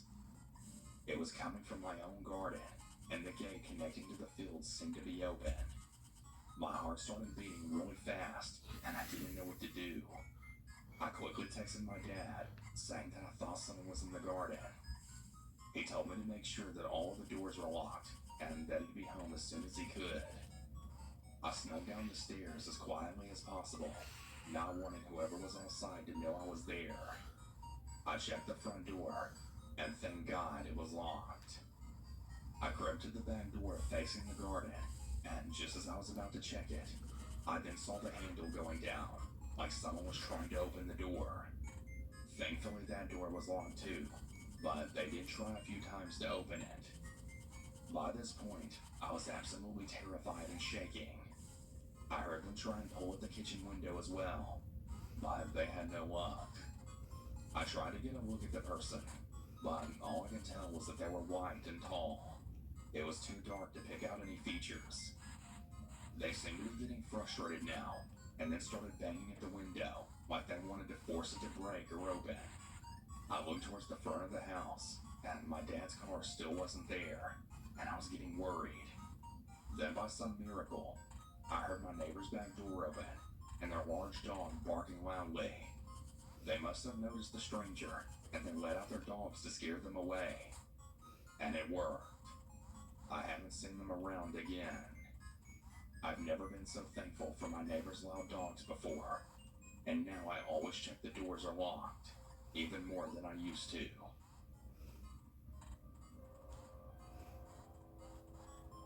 This happened when I was 17.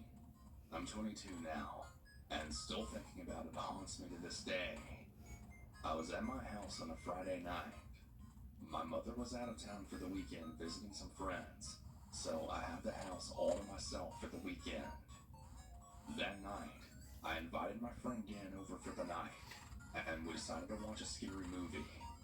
We got some snacks and soda, and we then turned on my favorite horror movie of all time, which is Drag Me to Hell. The one where that loan officer denies an old woman's request for an extension on her mortgage, and she then gets a curse put on her, where she has to break it within 3 days, or she'll get literally dragged to hell. Anyways, about an hour into the movie, me and Dan were having a good time and laughing at random shit in the movie. I paused the movie because I had to go to the bathroom, and just as I walked into the bathroom, I saw out the window that the sky looked green. I knew that there was going to be a storm, but I didn't pay attention to it. So I did my business, washed up, and went to continue the movie.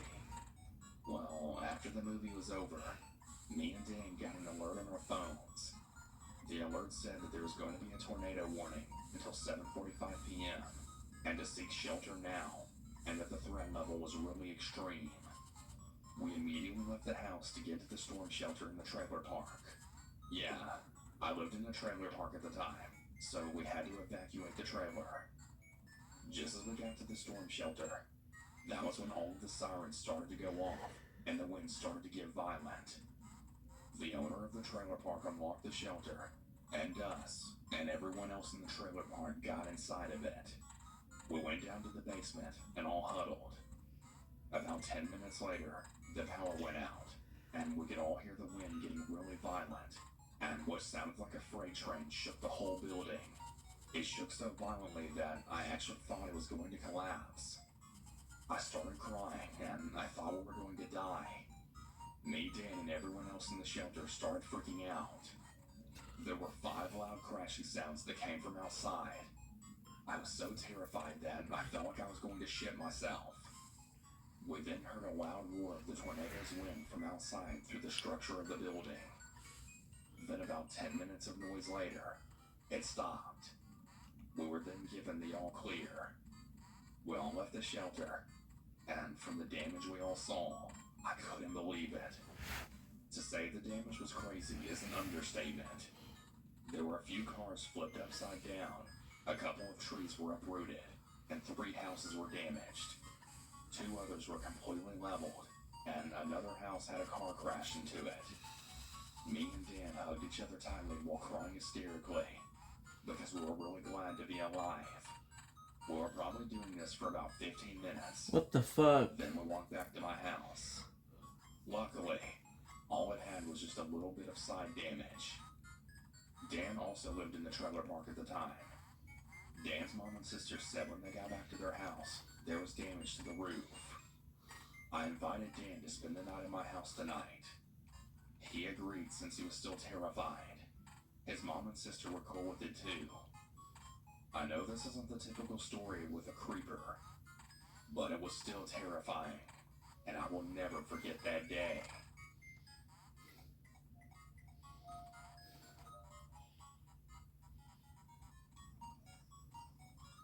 When I was around 18, I had gotten let go from my job as a part-time retail associate in Iowa City, Iowa. The reason for my termination was because the company was going bankrupt and couldn't afford to pay their employees. At the time, my parents made me pay rent and other expenses, and because I no longer had a job, I had to find a new one. Searching for a job was a hassle, and it didn't help that there weren't many jobs that were part-time. On top of that, I was also a part-time college student, which only added to the stress. Weeks had passed, and I still hadn't found myself a stable job. However, that was until one of my friends had called me, wondering if I could watch his dog as he was going on vacation that week. The reason he chose me was because the sitter who originally watched his dog had recently moved 3 states away and he couldn't find anyone else. The pay was $600 for 3 days, which was still enough to get by, but meant I would still have to find another job soon. Desperate for pretty much any pay, I accepted his offer and agreed to look after his dog. His dog's name was Jem. She was a gorgeous saddleback German Shepherd with the personality of a teddy bear. Of course I was intrigued. I had arrived to his house, where he had left a list of all the rules. Feed her at this time, let her out every 2 hours, give her walks, etc. Basically the usual responsibilities when owning any dog. Caring for a dog may seem easy, but it gets stressful after a while when you constantly have to let them out. The first night went smoothly with no accidents and had gotten done every rule on the list. However, that was until the second night of dog sitting, where something happened that would completely shock me. For some context, it was around 8 or 9 p.m. I had ordered some food and was watching a movie with Jem laying next to me. At one point during the movie, she sits up and perks her ears while tilting her head, as if she saw or heard something. The house was next to somewhat of a wooded area, so I had figured it was possibly a squirrel or some other critter. Soon after, though, she started looking around and began barking in the direction of the hallway. Almost immediately, she Out of jumps the wood. off the couch and runs to the hall. At this point, I started to get a little worried, as I didn't know what she could possibly be barking at. Curious, I follow her and see that she's barking at the door that led into the basement. I didn't even dream of opening that door, and instead pulled her away. However, she wouldn't comply and pushed the door open, fleeing down the stairs. Darkness filled the basement, and so I get out my phone to help light my way down. This was before Apple had built-in flashlights, so I used my screen to illuminate whatever was down there.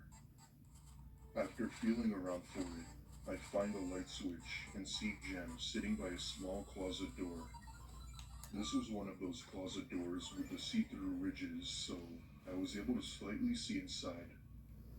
Ever so carefully, I approached the door and pulled Jem away, but not before taking a quick look inside. Staring back at me was an eye. Pretending not to notice, That'll cost. I drag her out of there and run to the living room to call the police. I tried my absolute best to whisper into the mouthpiece, as I didn't want to make any noise. However, even with me being so quiet, it didn't help, as Jem was still barking.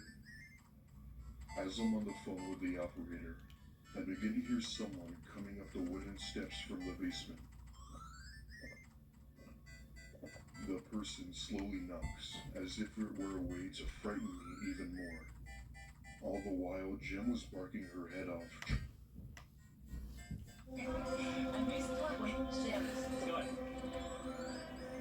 Regarde-moi, concentre-toi, ok? C'est le moment dont tu as rêvé depuis que t'es petite. Tu peux le faire. Vas-y. Allez! Regarde!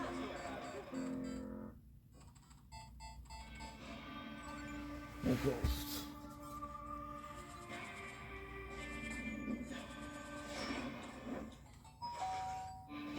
Toutes tes fringales livrées à ta porte avec Skip. Parce qu'un regard est une fenêtre sur l'âme.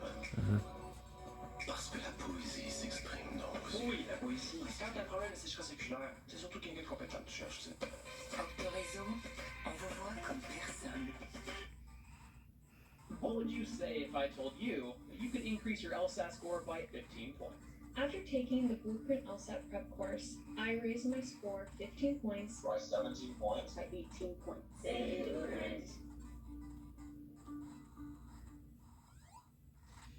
Sounds of sirens being heard in the distance was music to my ears as they drew closer. All the while, I hear the person down there start running down the stairs and hearing a door open. Fortunately, police were fast to respond as they arrived to the house in minutes. As it turns out, police had found what appeared to be some secret room in the basement. Me, nor my friend, had any acknowledgement of this room and didn't even know what it was for.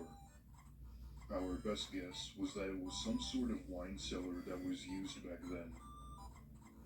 My friend paid me extra for the trouble, and I never dog sat for him again. I'm not sure if police ever found the man, or the possibility that he's still out there somewhere. The scariest part about this is that there was reason to believe the man had been hiding in that room for months. Inside were stolen items, beer cans, food, and even a sleeping bag. My friend had since moved cities recently, as him and his family couldn't shake off the paranoia. This just goes to show you that you can't even enjoy the safety and comfort of your own home.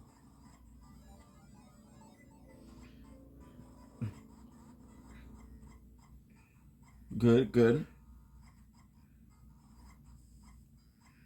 Oh, it feels good. When I was about 15, my family and I moved into a large house.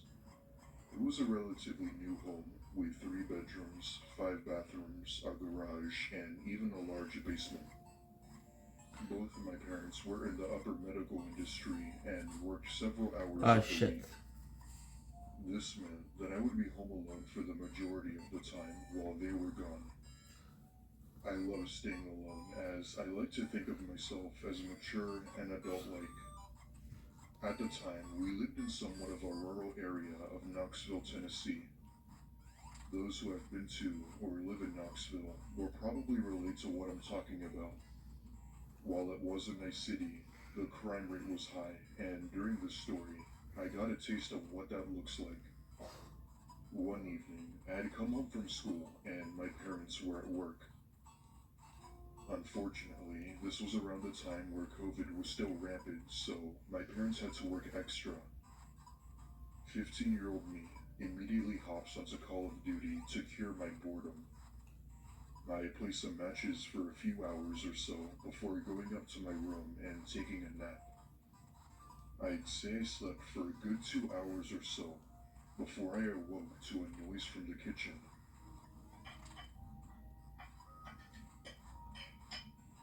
Looking back, it kinda sounded like a clanking noise you'd hear when moving stuff around. I wake up and take a look at my clock. It was around 7 p.m. I was genuinely annoyed from this noise and put on my slides and went downstairs to see what it was. I ever so slowly turned the corner and what I saw chilled me to the bone. There, in the kitchen, was a woman going through our fridge. She had her back toward me, so she couldn't see me or know that I was there. To provide a little more detail, she was not at all a pleasant-looking woman. She looked homeless, and looking back, I'm pretty sure she was. She wore torn shorts, a tank top, and some sort of wristband.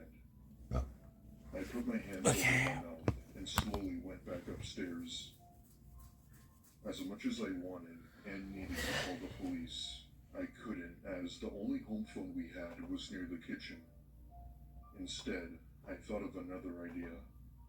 My parents were friends with the neighbors from down the road, so I figured I'd go there and call the police.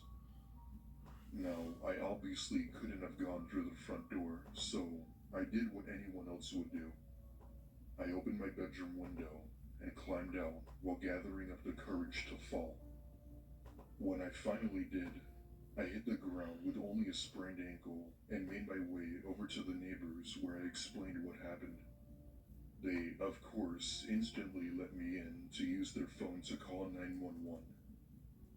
In the meantime, they made a call to the hospital my parents worked at. The police ended up coming a lot faster than I thought and entered my house. Within a minute, they came out with an old, tired, lanky woman in handcuffs. However, she didn't try to get away or resist arrest. She seemed somewhat neutral about it, as if she had accepted her defeat. As it turns out, my theory was correct after all. She was a dangerous homeless woman who had broken into several homes in the area. My parents had come home soon after, where they had spoke with the police, where they then recommended we get cameras. And that's exactly what we did. The next day, my dad went out and installed a high-tech security system around the house. Surprisingly enough, the story didn't end there. It wasn't until a few nights ago, where I had brought up the incident to my mom and asked if she knew about it. Her eyes went wide with this look of fear and worry. When I asked what the matter was, she sat me down, held my hands, and said she was going to tell me something I didn't know. When her and my dad were talking to the cops that day, the cops had mentioned something that would shock them to their core. Self-damage, okay. When they had entered my house, they had found the woman standing outside of my bedroom door. In her hand was one of her kitchen knives that she appeared to have been gripping tightly. Let's just say that if I hadn't jumped out of my window, things probably wouldn't have ended well for me. Thankfully, It's we very hadn't had web. any break-ins as of today, and I hope it stays that way.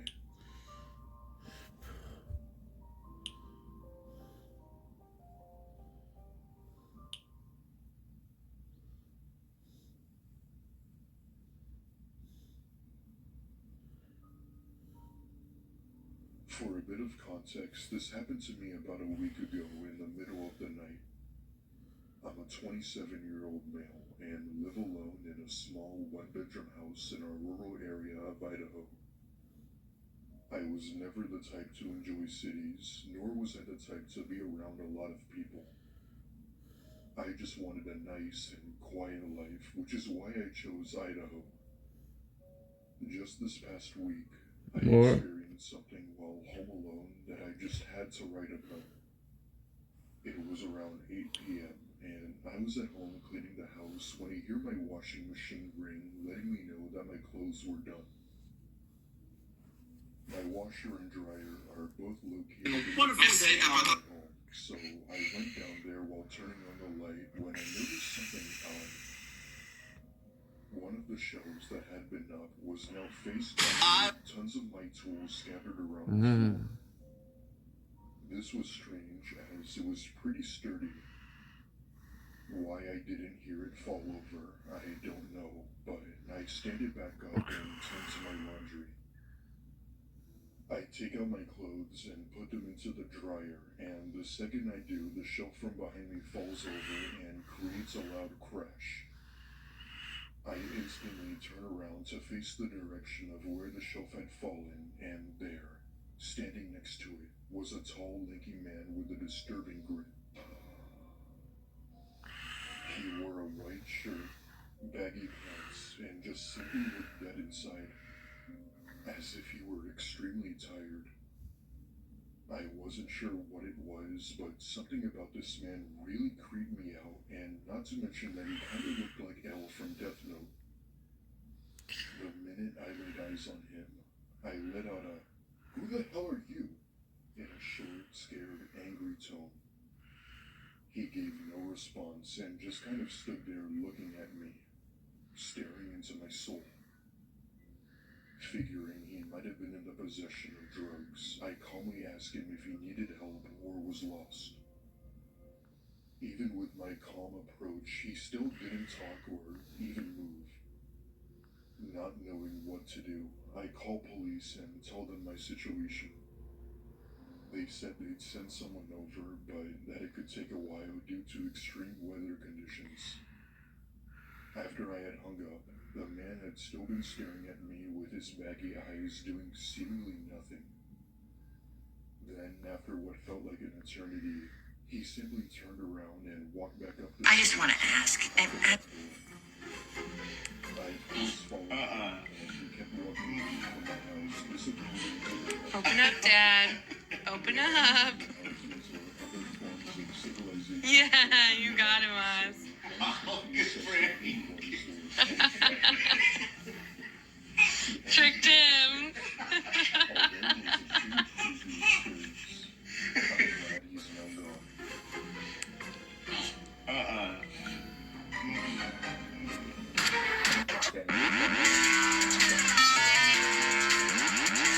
It's kind of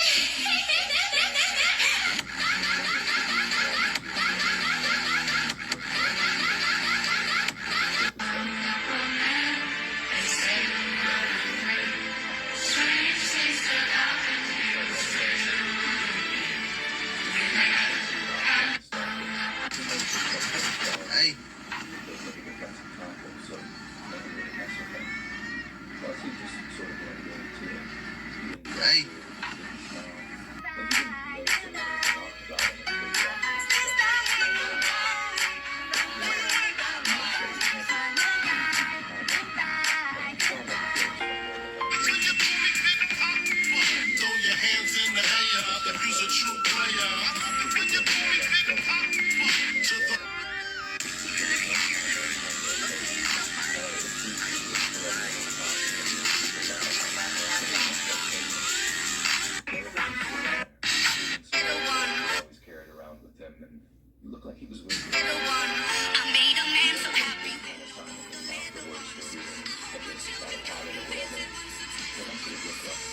out of Every year on the anniversary of the Battle of Hogwarts. not what was happening at all.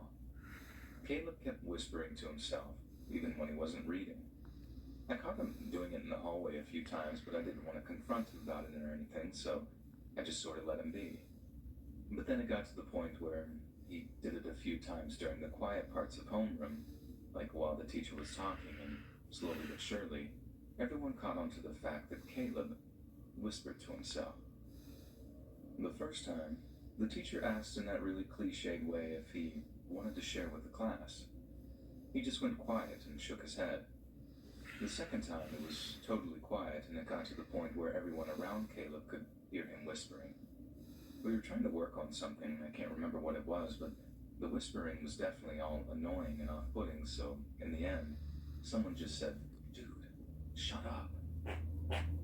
Everyone stifled laughter, and the teacher told us to be quiet and work, so that one just ended right there. This went on for weeks.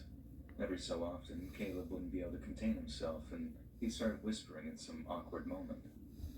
The third time he did it in homeroom, or at least the third time I saw it anyway, someone actually snapped and asked him who he was even whispering to. Our homeroom teacher was aware of this little issue by that time, so she tried to interject to stop the confrontation from escalating. She basically tells the kid to back off and for Caleb to stop whispering, but then Caleb kind of just pauses, turns to the kid who asked him, and just said, "My mom." The kid's reply causes a ripple of laughter because he was all like, "You talking to your mommy?" Making fun of him, and our teacher quickly jumps in and tells everyone to shut up again. Only Caleb doesn't shut up. After weeks and weeks of not saying a single word above a whisper, he suddenly finds himself all conversational. "She talks," he said, referring to his mom. The class didn't laugh that time, and no one had a single smart word to say in response. That was on a Friday, and then when we got back to school on Monday, creepy Caleb was gone. I might have done that. He went out of class so fast that you could still see his If I shadow did, it's above great. the If I didn't, I'm fucked. But since we didn't know the context surrounding I it, did. we just kind of went on as normal, and we got over Dude. it. And I just said, "Creepy Caleb, easy come, easy go." Easy come, easy go. There's just wanna say, yo. Choo choo choo choo choo choo.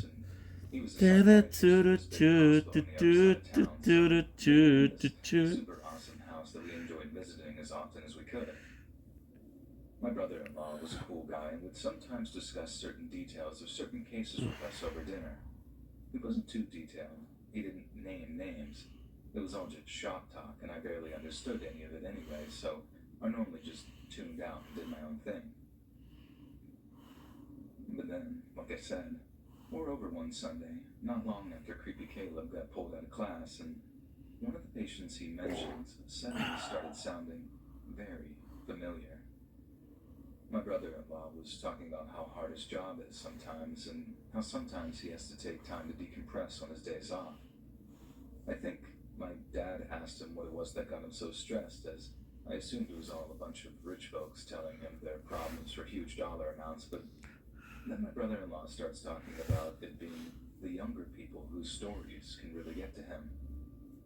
We're all listening intently while my brother-in-law starts telling this really sad story about a kid who'd walked in on his mom taking her own life. Not like found her body or anything like that. I mean, he walked in, and she had the gun to her head, and they were locked eyes when she pulled the trigger, and it screwed the kid up for life. We're all obviously hooked into my brother-in-law's story, but when he mentioned how they just had to pull the kid out of school because of a serious setback in his progress, my ears started burning. My dad asked what kind of setback, and that's when my brother-in-law mentioned something about schizophrenia, and more specifically, something about the kid whispering to himself. Mom says that I was white as a sheet by the time the whispering thing came up, and that not long after, I blurted out, "What was the kid's name? Was it Caleb?"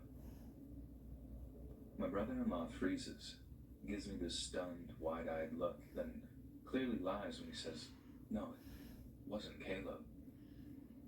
It was a blatant lie, and he never admitted to me that it was actually Caleb he was talking about. But the fact that he took me aside after dinner to give me a talking to was all I needed to know. He gave me some speech about doctor-patient confidentiality and how it would reflect really bad on him if it got out that he was talking about his work.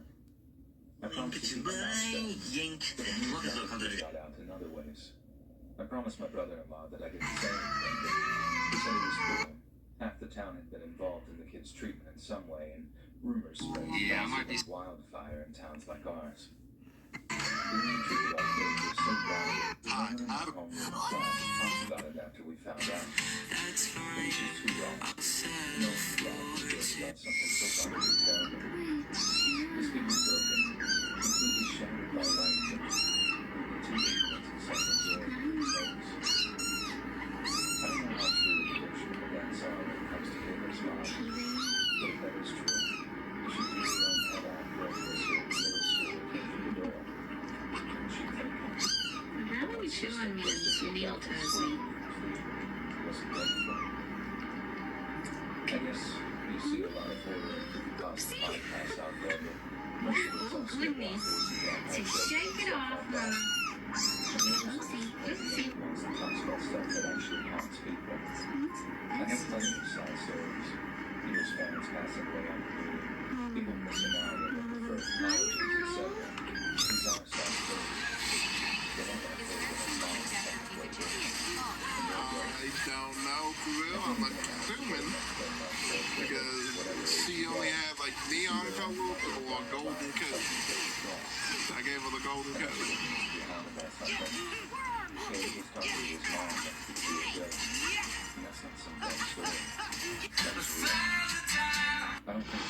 I want to play one more. Si tu me mens et que je découvre la vérité, si tu me mens,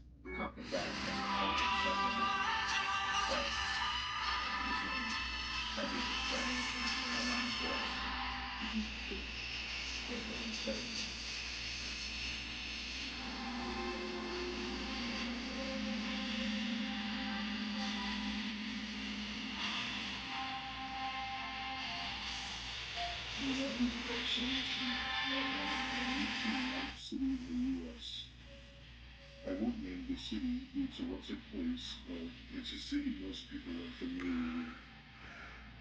Anyway, we moved to the city to start our new lives as my mom had bought a business and would then take ownership. This meant that I would also have to transfer schools, which was the hardest part of the move. Saying goodbye to your longtime friends paired with all of the super great hormonal imbalances of your high school years. What made it worse was that I was a junior when I moved, and would have to spend my senior year with no one I knew. The last day of school came around. I said goodbye to my friends, and then rushed to the airport with my mom. The instant I switched schools, I became a totally different person. I was that one outgoing girl who loved her friends, only to become a random nobody who sat alone at lunch. The school itself was okay, but it was nothing like my old school. I had made a few acquaintances, but nobody I actually enjoyed talking to like my other friends. One day, I had lunch eating by myself I do not. when, out of nowhere, Never. a boy I had I never never seen before avoid it. decides to sit with me. He introduced himself as Dave and asked if he could sit with me. I tell him yes, and he begins talking about himself and claimed he was also interested in me. We spoke to each other until lunch was over, where he had walked me to my class, which I found thoughtful. It's safe to say I found Dave very relatable the more we spoke. He had the same interests and even the same family issues. He seemed very sweet, and while he was a bit off, he wasn't a threat or anything. However, little did I know that would be further from the truth.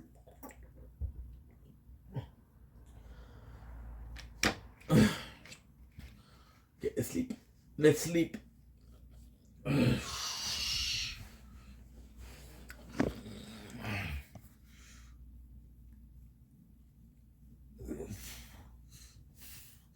Ouch.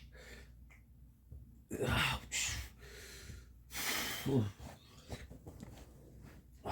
fuck it. Yeah, I'm gonna be real honest with you. This ain't it. That ain't it. Hold on, let me. You too.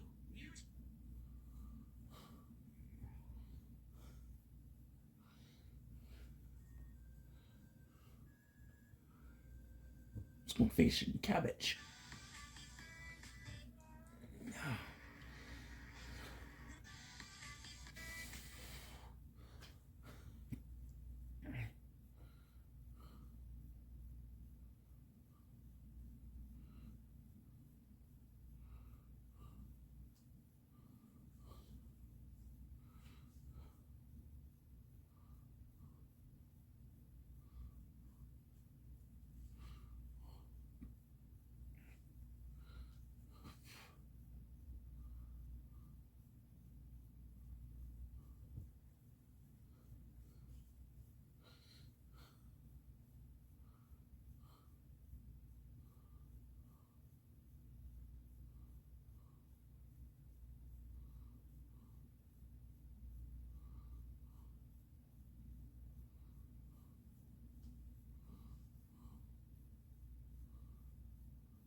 Oh my god.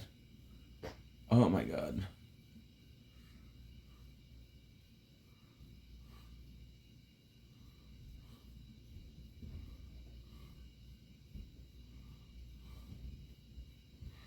Okay. Gonna be C3.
I know you think it's such an outlaw.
And I don't talk shit about.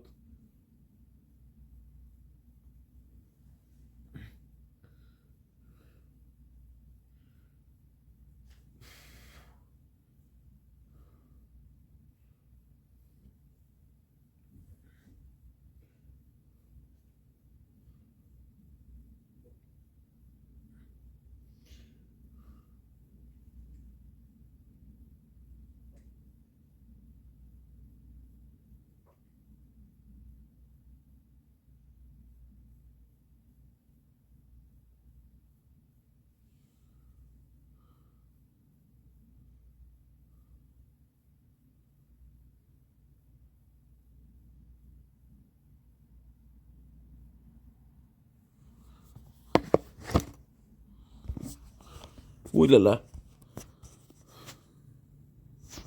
It's warm as fuck.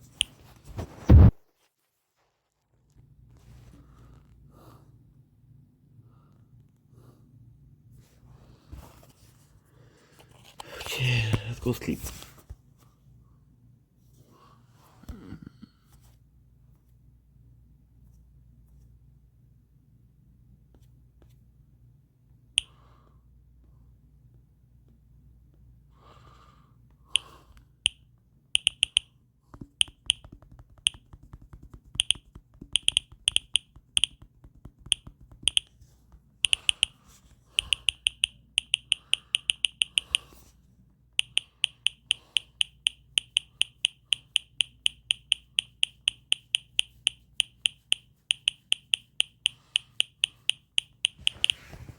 Okay.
Ouch.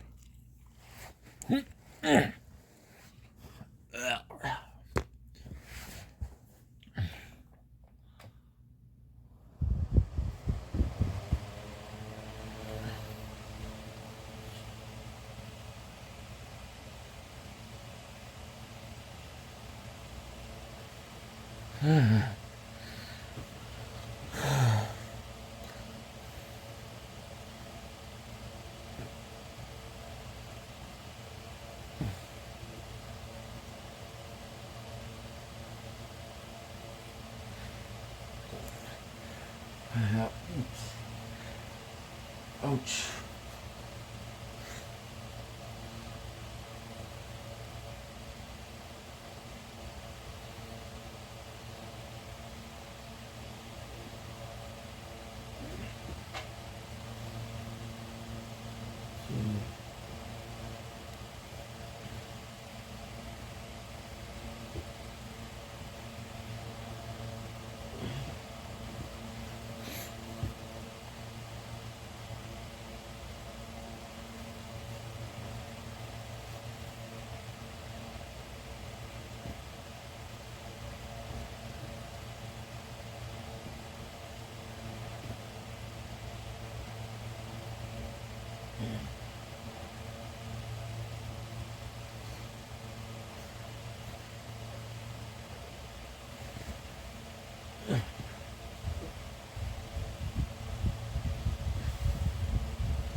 Yeah.